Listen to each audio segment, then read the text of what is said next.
High hello welcome back to my channel ಅನಿರೀಕ್ಷಿತ ಮದುವೆ. ಇನ್ನೂ ಯಾರು ಚಾನಲ್ನ ಸಬ್ಸ್ಕ್ರೈಬ್ ಮಾಡಿಲ್ಲ ದಯವಿಟ್ಟು ಸಬ್ಸ್ಕ್ರೈಬ್ ಮಾಡ್ಕೊಂಡು ನೋಡಿ, ಹಾಗೆ ಸಪೋರ್ಟ್ ಮಾಡಿ ಲೈಕ್ ಮಾಡೋದನ್ನು ಮರಿಬೇಡಿ. ಜ್ಯೋತಿ, ನೀನು ಏನೇ ಹೇಳಿದರೂ ನಾನು ಕೇಳಲ್ಲ ಅಂತ ನಿನಗೆ ಗೊತ್ತು ತಾನೆ. ಇನ್ನು ಯಾಕೆ ನಿನಗೆ ಈ ಪ್ರಯಾಸ? ಏನು ನಡೀತಿದೆಯೋ ಅದನ್ನು ನೋಡ್ತಾ ಕೂರ್ದೆ ಅಂತ ಜ್ಯೋತಿ ಹೇಳಿದ್ಲು. ವೈಶು ಹೇಳಿದ್ಲು ಜ್ಯೋತಿಗೆ.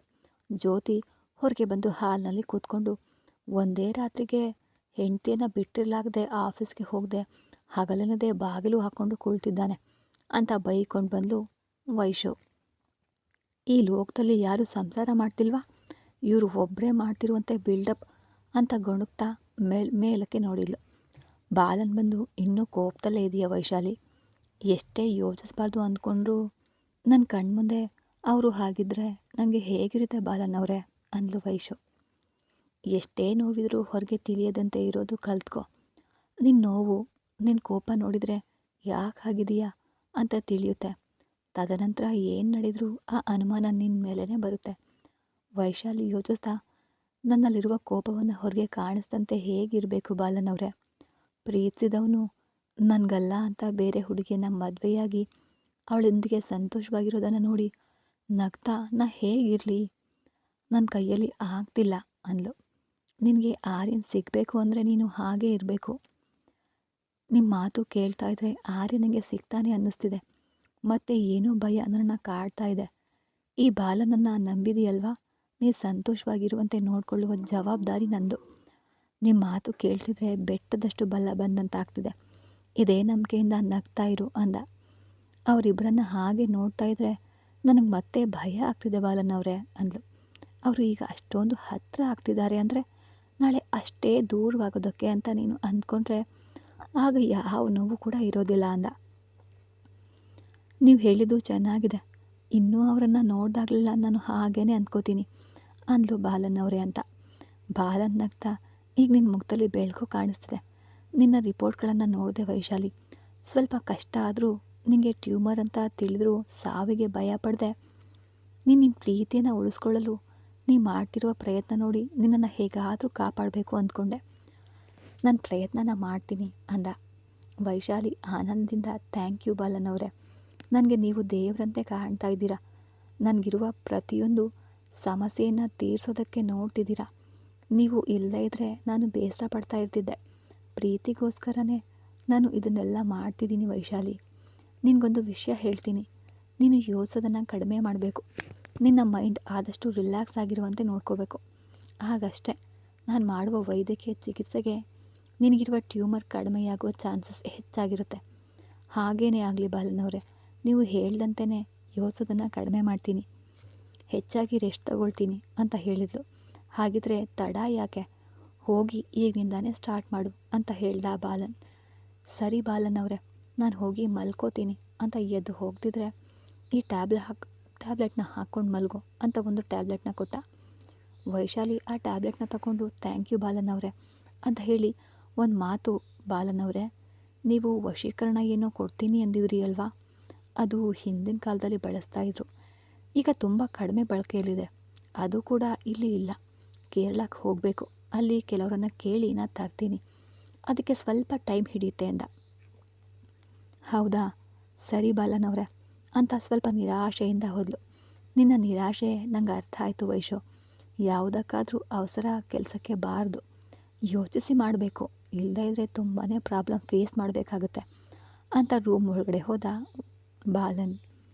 ಇತ್ತ ವೈಶಾಲಿ ರೂಮ್ ಒಳಗಡೆ ಬಂದು ಸೈಲೆಂಟಾಗಿ ಮಲಗಿರೋದನ್ನು ನೋಡಿ, ಇದೇನು ಈಗ ತಾನೇ ಎಷ್ಟು ಎತ್ತರಕ್ಕೆ ಹಾರ್ತಾ ಹೊರಗೆ ಹೋಯಿತು, ಈಗೇನು ಹೀಗೆ ಬಂದು ಮಲಗಿದೆ ಅಂದ್ಕೊಂಡ್ಳು. ಏನಾಯಿತು ಇದಕ್ಕೆ, ಮತ್ತೆ ಏನಾದರೂ ತಲೆನೋವು ಬಂತಾ ಏನು ಅಂತ ವೈಶು ಹತ್ರ ಜ್ಯೋತಿ ಬಂದು, ವೈಶು ಏನಾಯ್ತೆ, ಯಾಕೆ ಹಾಗೆ ಮಲ್ಕೊಂಡಿದ್ದೀಯಾ, ತಲೆ ಏನಾದರೂ ನೋವ್ತಿದೆಯಾ ಅಂತ ಕೇಳಿದ್ಲು. ವೈಶಾಲಿ ಕಣ್ಣು ಮುಚ್ಕೊಂಡು, ನೋಡು ಡಿಸ್ಟರ್ಬ್ ಮಾಡಬೇಡ ಅಂತ ತುಂಬ ಸೌಮ್ಯವಾಗಿ ಹೇಳಿದ್ಲು. ಇದಕ್ಕೆ ಯಾವ ಮರದ ಕೆಳಗೆ ಜ್ಞಾನೋದಯ ಆಯಿತು, ಇಷ್ಟೊಂದು ಮೆಲ್ಲನೆ ಹೇಳ್ತಾ ಇದೆ ಅಂದ್ಕೊಂಡು ಟ್ಯಾಬ್ಲೆಟ್ ಏನಾದರೂ ಕೊಡ್ಲಾ ಅಂತ ಕೇಳಿದ್ಲು. ಕಣ್ಣು ಮುಚ್ಕೊಂಡು ಬೇಡ ಅಂದ್ಲು.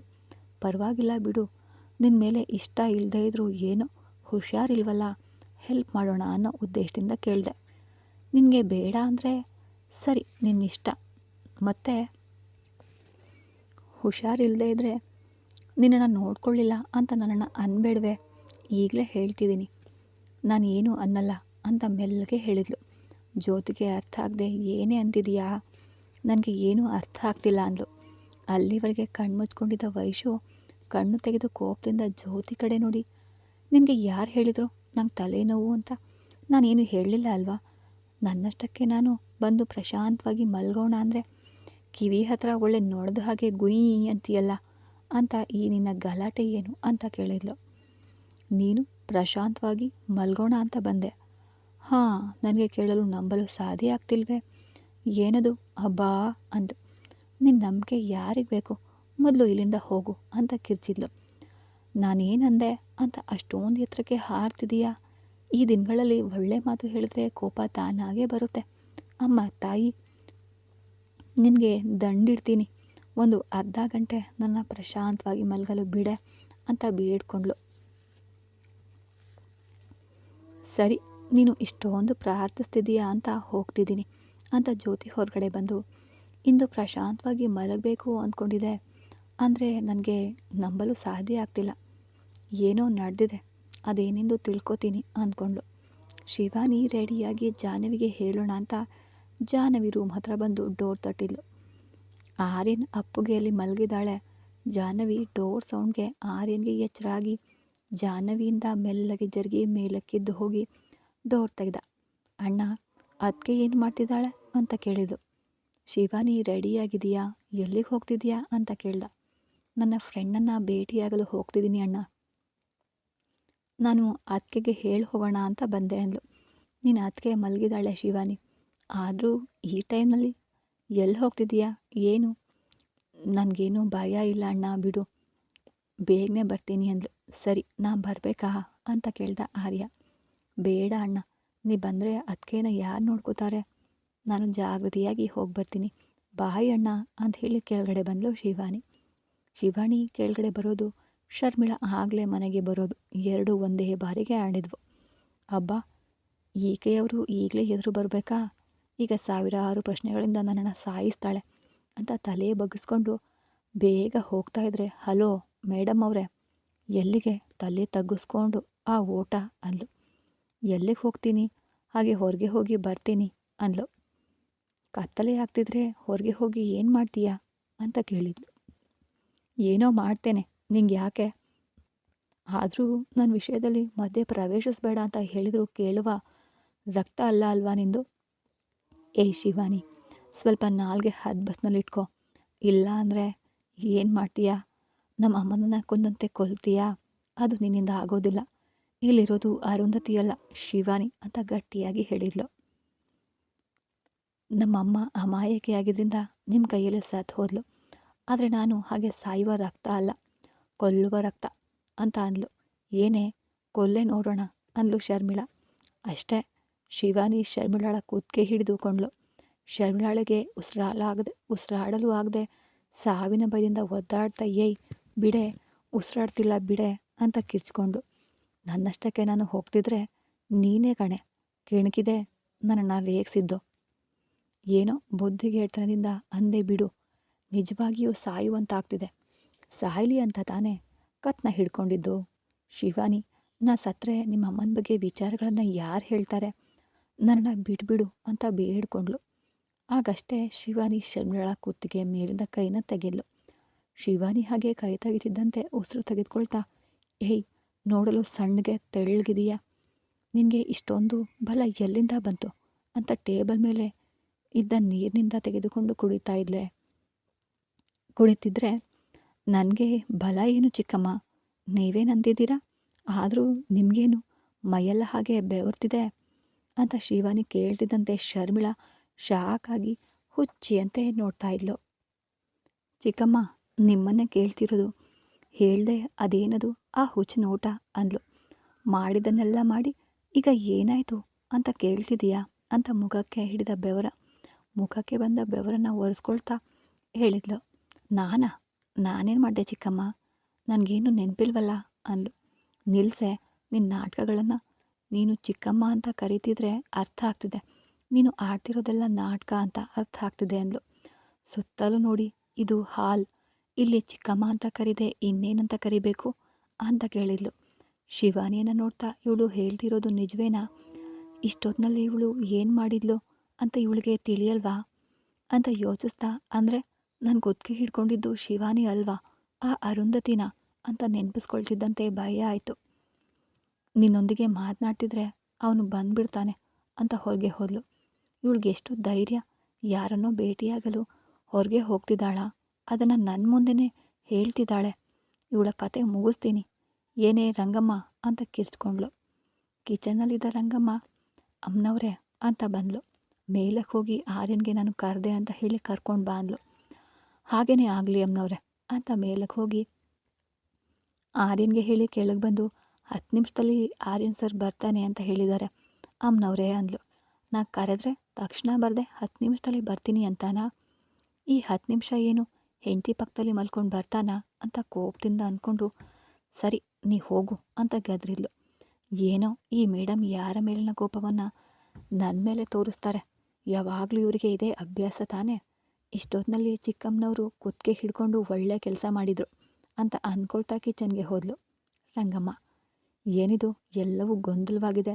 ನಿಜವಾಗಿಯೂ ಅರುಂಧತಿ ಬಂದಿದ್ದಾಳಾ ಅಥವಾ ಇವಳೇ ಏನು ತಿಳಿದಂತೆ ನಾಟಕ ಆಡ್ತಿದ್ದಾಳಾ ಅಂತ ಯೋಚಿಸ್ತಾ ಕುಳಿದ್ಲು. 10 ನಿಮಿಷಗಳ ಕಾಲ ಆ ನಂತರ ಆರ್ಯನ್ ಬಂದು, ಚಿಕ್ಕಮ್ಮ ಕರೆದ್ರಂತೆ ಏನು ಅಂತ ಕೇಳ್ದ. ಕರೆದ ತಕ್ಷಣ ಬರದೆ ನಿಧಾನವಾಗಿ ಬಂದು ಕರೆದ್ರಂತೆ ಅಂತ ಎಷ್ಟು ಚೆನ್ನಾಗಿ ಕೇಳ್ತಿದ್ದಾನೋ ಅಂತ ಅಂದ್ಕೊಂಡು, ಹೌದು ಆರ್ಯನ್, ನಿನ್ನೊಂದಿಗೆ ಸ್ವಲ್ಪ ಮಾತನಾಡಬೇಕಿತ್ತು. ಏನಂತ ಹೇಳಿ ಚಿಕ್ಕಮ್ಮ ಅಂದ ಆರ್ಯ. ಶರ್ಮಿಳಾಗೆ ಎದುರಾಗಿ ಕುಳಿತುಕೊಳ್ತಾ ಕೇಳ್ದ. ಜಾಹ್ನವಿ ಕೂಡ ಬಂದು ಕುಳಿತುಕೊಂಡ್ಳು. ಶಿವಾನಿ ಈ ಟೈಮ್ನಲ್ಲಿ ಎಲ್ಲಿಗೆ ಹೋದ್ಲು, ನಿನಗೆ ಹೇಳಿದ್ದಾಳಾ ಅಂತ ಕೇಳಿದ್ಲು ಶರ್ಮಿಳಾ. ನನಗೆ ಹೇಳಿನೇ ಹೋದ್ಲು ಚಿಕ್ಕಮ್ಮ. ಯಾಕೆ ಕೇಳ್ತಿದ್ದೀರಿ? ಈ ಟೈಮ್ನಲ್ಲಿ ಹೊರಗೆ ಹೋಗ್ತಿದ್ರೆ ಅದರಲ್ಲೂ ಮದುವೆಯಾಗಬೇಕಾದ ಹೆಣ್ಮಗಳವಳು ಹೀಗೆ ಹೋಗೋದು ನನಗೆ ಯಾಕೋ ಇಷ್ಟ ಆಗಲಿಲ್ಲ ಆರ್ಯನ್. ನಾವು ಮದುವೆ ಮಾಡೋಣ ಅಂದರೆ ಮದುವೆಯವರು ಬರ್ತವೆ ಅಂತ ಹೇಳಿ ಬರದೆ ಏನಾದರೂ ತಿಳಿತಿಲ್ಲ ಅಲ್ಲೋ. ನಾವು ಕೂಡ ತದನಂತರ ಈ ವಿಷಯದ ಬಗ್ಗೆ ಯೋಚಿಸಲಿಲ್ಲ. ಕನಿಷ್ಠ ಈಗಲಾದರೂ ಅವಳ ಬಗ್ಗೆ ಯೋಚಿಸು ಅಂತ ಹೇಳಿದ್ಲು.